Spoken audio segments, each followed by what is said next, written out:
मनोज जी, भाई जब अखिलेश यादव के पास इतना फुल प्रूफ सारी चीजें हैं ही, और वो कह ही रहे हैं कि हाँ हमारे पास 17C है, वो कह रहे हैं कि हर बूथ पे हमारे कार्यकर्ता तैनात हैं, और हमें भी पता है, और इस देश में जो भी थोड़ी बहुत चुनाव और राजनीति में जिनकी भी दिलचस्पी है उनको मालूम है कि जो बूथ होते हैं, बूथ से लेकर के और जहां स्ट्रांग रूम तक किस तरीके की सुरक्षा होती है, कैसे 24 घंटे पैरामिलिट्री की निगरानी में रहती है चीजें, सीसीटीवी कैमरे की निगरानी में रहती है चीजें।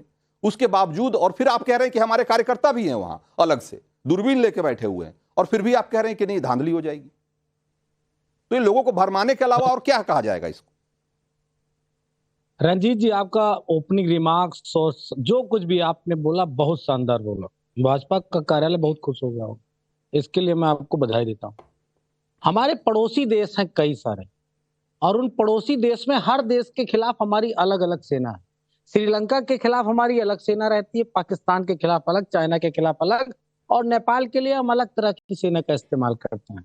तो जो मौजूदा लोकतंत्र के रक्षक बने सत्ता का भोग कर रहे हैं, उनके लिए स्ट्रेटेजी भी बिल्कुल अलग जैसी होनी चाहिए। बड़े ईमानदार लोग सत्ता में बैठे हैं, इतने ईमानदार हैं, इतने ईमानदार, इतने भोले, इतने सज्जन लोग हैं कि इस देश की सारी संस्थाओं को पंगु बना दिया। वो शब्द का इस्तेमाल नहीं करना चाहता रंजीत जी ने, मुझे भी शर्माती वो शब्द भी मैं कह सकता था, लेकिन पंगु बना दिया, दिव्यांग बना दिया, जो नरेंद्र मोदी जी अक्सर कहा करते हैं इस देश के दिव्यांगों के बारे में। सबको ऐसे कर रखा, किसी की हैसियत नहीं कि वो सच्ची और अच्छी बात कह सके। इसलिए हमारी अपनी स्ट्रेटजी, इसमें क्या बुरा मानना। और चुनाव आयोग को मतलब क्या, मतलब भगवान है क्या? हरिश्चंद्र के सब रिलेटिव हैं, राजा हरिश्चंद्र के, जो उनके ऊपर कोई सवाल ना खड़ा किया जाए। और बीजेपी क्या कोई दूध की धुली हुई राजनीतिक दल है क्या? सब बात ठीक है। मनोज यादव, एक बात बताइए मुझे कि आप गोंडा के प्रभारी थे ना, आप भी आप ऐसी बात कर रहे हैं ना, जो अगर कोई राजनीतिक कार्यकर्ता नहीं रहा हो और वो अगर ऐसी बात करे तो एक बार की समझ में आती है। आप तो खुद राजनीतिक कार्यकर्ता रहे हैं ना, आपके पास भी 17C होगा ना। आपने जो वोट पड़ा है उसका मिलान करके रखा है ना पर्ची, और जिस दिन वोटिंग जब जाएंगे काउंटिंग पे तो उसका मिलान करेंगे ना। तो भाई जब सब कुछ मिलान, और जब मिलान जब तक नहीं होगा तब तक वो चीज डिक्लेयर नहीं की जाएगी, और अगर मिलान नहीं हुआ तो डिस्प्यूटेड हो जाएगी, वो विवादों में आ जाएगी, उस पर आप अपील कर सकते हैं, तमाम चीजें हैं। उसके बावजूद आप कह रहे हैं कि नहीं धांधली हो जाएगी। अब सुनिए, आपने गोंडा का जिक्र कर दिया, मैं लोकसभा का प्रभारी था, उसके आधार पे आपको उदाहरण दे रहा हूं, पूरा देश सुन ले आपके चैनल के माध्यम से। मैंने वहां के एसपी और डीएम को रिटर्न में कंप्लेन करी कि एक विधानसभा मनकापुर है, जो मौजूदा बीजेपी सांसद हैं उनका विधानसभा है, और वहां पे उनके महल के चारों तरफ के बूथों पे बूथ कैप्चरिंग एक परंपरा सी बन गई थी। मैंने उनसे कहा तो एसपी साहब मुझ पे हंस रहे थे। जानते हो क्या कह रहे थे? क्या मनोज भाई, आपने शिकायत कर दी, आपने शिकायत की ना, आपने शिकायत की, उन्होंने आप मेरी बात नहीं सुनी। भाई 17C है कि नहीं आपके पास? भाई आप जब अखिलेश यादव कह रहे हैं कि 17C हमने रखा हुआ है, आपके पास है ना 17C? मिलान करेंगे ना आप उसका? है। और सुनिए, हो सकता है वोट डालने में मशीन लेट कर दी है, थोड़ा स्लो चली थी, वोट गिनने में नहीं स्लो चलनी चाहिए, बहुत धड़ाधड़ गिननी चाहिए। ये भी बात भी प्रशासन सुन भाई, चाहे वो डीएम हो, आप चाहे बैंक कर्मी हो, चाहे प्रशासन, मनोज यादव धड़ाधड़ काम होना चाहिए, गड़बड़ नहीं होना चाहिए। तेज गिना जाएगा, स्लो गिना जाएगा, अगर वो नियमों के तहत जैसे भी होगा, लेकिन नियमों के तहत गिना जाएगा, पहली बात तो ये है।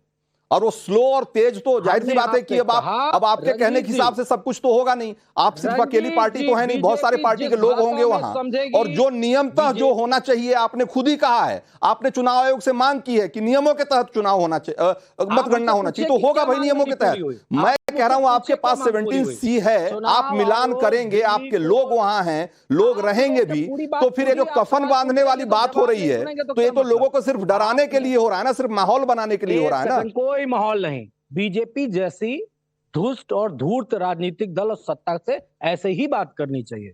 अगर वो लोग नहीं समझते तो उनको इसी भाषा में समझाना चाहिए। और जिस तरीके से आपने अपने ओपनिंग रिमार्क्स में कहा रंजीत जी कि हम लोग ऐसा करें, तो कौन होते हैं ये ओपिनियन पोल वाले जो इस तरह की बातें कह गए कि उनकी सरकार बन रही? होते कौन है?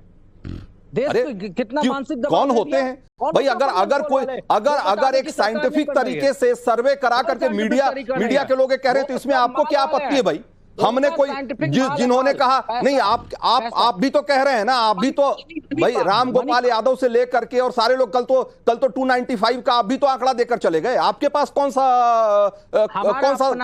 आयोग और कौन सा वो बैठा हुआ है भाई जिसने कि आंकड़ा दिया आपको? समाजवादी पार्टी इंडिया गठबंधन के कार्यकर्ताओं का एग्जिट पोल लीजिए, कौन सा कार्यकर्ता समाजवादी पार्टी का जाएगा किसी से पूछने की भाई आपने किसको वोट दिया है, तो कहेगा कि मैंने दूसरे को वोट दिया है। किसको भाई समाजवादी पार्टी के कार्यकर्ताओं की क्या, समाजवादी पार्टी के कार्यकर्ताओं को लेकर भाई जिस तरह का डर रहा है इस देश में और उत्तर प्रदेश में, कौन कहेगा उनके मुंह पर कि दूसरे को वोट दिया है? तो आप जो सर्वे कराए वो निष्पक्ष है, और जो हमने सर्वे कराया उसमें सारा खोट है। उसमें खोट है, उसमें माल चला है, माल पैसा कमाल है। आप समझते होंगे मनी का मतलब क्या होता है?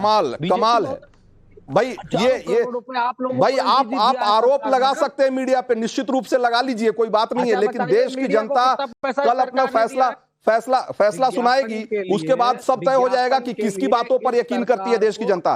राखी राठौड़, अगर इस देश का विपक्ष जीतेगा तो संविधान, लोकतंत्र सब सुरक्षित है, लेकिन अगर इस देश का विपक्ष हार जाता है तो लोकतंत्र खतरे में आ जाएगा, संविधान खत्म हो जाएगा।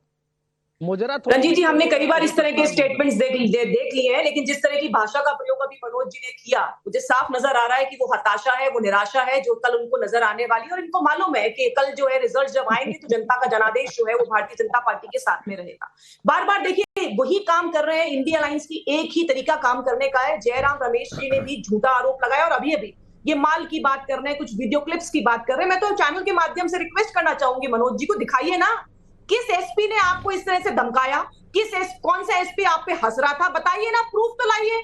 आप इस तरह से भ्रम की स्थिति फैलाएंगे तो लोग भी ये जो आपकी मॉडस ऑपरेंडी इसको समझ चुके हैं। तो मनोज जी ये चलेगा नहीं। आपको करना क्या चाहिए था कि जनता के बीच में जाके काम करना चाहिए था, उनके साथ कनेक्ट करना चाहिए था, वो तो आपने किया नहीं।